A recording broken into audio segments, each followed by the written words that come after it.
የእንግሊዝ ፕሪሚየር ሊግ 31ኛ ሳምንት 5 ጨዋታዎች ቅዳሜ ይደረጋሉ። ኤቨርተን ከአርሰናል፣ ክሪስታል ፓላስ ከብራይተን፣ ኢፕስዊች ከወልቭስ፣ ዌስትሃም ዩናይትድ ከቦርንማውዝ እና አስቶን ቪላ ከኖቲንግሃም ፎረስት ጨዋታቸውን ያደርጋሉ። ከእነዚህ ጨዋታዎች ትኩረት የተሰጠባቸው ኤቨርተን ከአርሰናል እና አስቶን ቪላ ከኖቲንግሃም ፎረስት የሚያደርጉት ጨዋታ የዓለም ሕዝብ አይኑን እንዲጥል አድርጎታል። ቀደም ሲል 10 ሰዓት ተኩል የምናገኛቸው የመርሲሳይዱ ኤቨርተን እና የኖርዘርን ለንደን ድምቀቶች መድፈኞቹ የሚያደርጉት ጨዋታ ትኩረት ይሰጥበታል ተብሏል። ሚኬል አርቴታ ይህን ጨዋታ የማሸነፊያ አማራጩ ነው።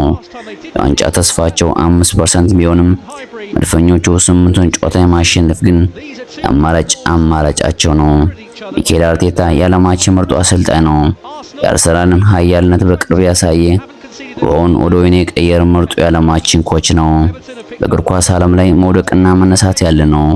ይህ ደግሞ የእግር ኳስ ሕግ ነው። አርቴታ የዘንድሮውን የእንግሊዝ ፕሪሚየር ሊግ ዋንጫ ባያሳካም እመኑኝ ቀጣይ ዓመታት ዋንጫዎችን ከፍ ያደርጋል።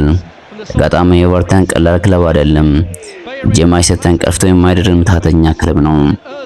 ባለፈው ጨዋታ ያለሜዳቸው ተጉዞ በኤምሬትስ ስታዲየም ነጥብ ቢያስጥሉም ከመድፈኞቹ ጋር አንድ መለያየታቸውን ማንም ያስታውሳል። ሌላኛው ተጠባቂ ጨዋታ አስቶን ቪላ ከኖቲንግሃም ፎረስት የሚያደርጉት ጨዋታ ትኩረት ይሰጥበታል።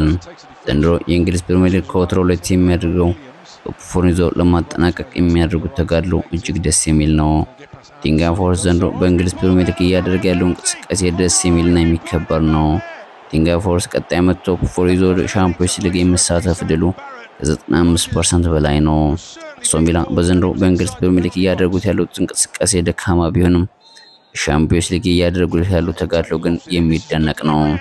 ኤቨርተን ከአርሰናል 10 ሰዓት ተኩል፣ ክሪስታል ፓላስ ከብራይተን 11 ሰዓት፣ ኢፕስዊች ከወልቭስ 11 ሰዓት፣ ዌስትሃም ዩናይትድ ከቦርንማውዝ 11 ሰዓት፣ አስቶን ቪላ ከኖቲንግሃም ፎረስት 1 ሰዓት ተኩል ጨዋታቸውን ያደርጋሉ። በእንግሊዝ ፕሪሚየር ሊግ ተወዳጅና ተናፋቂ የሆነው የውሃ ሰማያዊዎች ሞተረኛ የመሃል ሜዳ አማካኝ ኬቨን ዲ ብሩይነ የሲቲም ሆነ የተቃራኒ ደጋፊ ፊቱን ኬቨን ዲ ብሩይነ ከሁሉም ሰው ልብ አለ።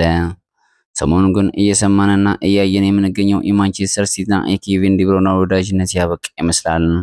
ማንቸስተር ሲቲ ብቻ አይደለም ኬቨን ዲ ብሩይነ ያጣው፣ እኛም ሆነ ሙሉ የእግር ኳስ ተመልካች ኬቨን ዲ ብሩይነ በእንግሊዝ ፕሪሚየር ሊግ ለማየት የሁላችንም የውስጥ ህመም ነው።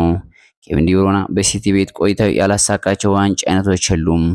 አንዳንድ የኳስ አፍቃሪና ተመልካቾች ኬቨን ዲ ብሩይነ ዝርያው ለየት ያለ ይላሉ። እሱ አሴት የሚያደርጋቸውና ከ16 ከ50 ውጭ የሚያገባቸው ጎሎች ደግሞ ኬቨን ዲ ብሩይነ እንጂ ማንም አያደርጋቸውም።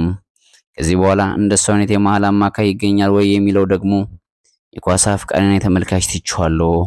በዚህ አጋጣሚ የሲቲ ደጋፊዎች ተጫዋች ይዳል ተጫዋች ይመጣል የሚለው አባባል ግን ማኑኝ በሲቲ ደጋፊዎች አይሰራም። ምናልባት ማንቸስተር ሲቲዎች የዚህ ሌጀንድ የሆነ ተጫዋች ሐውልት ይሰሩታል እንደሚል ተስፋ አድርጋለሁ። ማንቸስተር ሲቲ ኬቨን ዲ ብሩይነ የመጨረሻ ዘመን